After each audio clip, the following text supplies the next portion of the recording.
ఒక ఆరోపణలు ఎదుర్కొంటున్న ప్రజాప్రతినిధి మరి దీని మీద చైర్మన్ గారు కానీ టీటీడీ వారు కానీ ఏమైనా స్పందిస్తారేమో నాకు తెలియదు. ఎందుకంటే ఇప్పుడు రాష్ట్రంలో లెక్కలేనన్ని కేసులు ఉన్నాయి.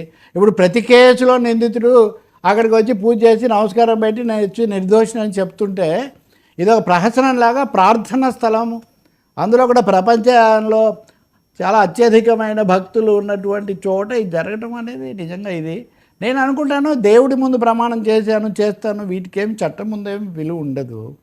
రెండోది అధికార పార్టీ ఏం చర్య తీసుకుంటుంది? జనసేన సస్పెండ్ చేసింది. అధికార పార్టీ వివరణను అడిగిందా?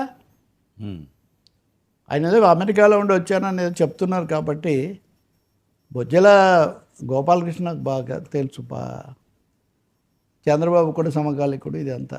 కాబట్టి గతంలో కూడా వివాదాలు ఉన్నాయి. అధికార పార్టీ కూడా ఇట్లాంటి విషయాల్లో తగిన అప్రమత్తంగా ఉండటం, వెంటనే విషయాలు క్లియర్ చేయడం చాలా మంచిది అనుకుంటున్నాను. బిఆర్ నాయుడు గారు చైర్మన్ గారు కేసులో ఆరోపణల గురించి కొండ మీద మాట్లాడకండి అని ఒక ఉత్తర్వు లేకపోతే ఇది కూడా నిబంధన కూడా పెడితే చాలా బాగుంటుందని కూడా అనుకుంటున్నాను.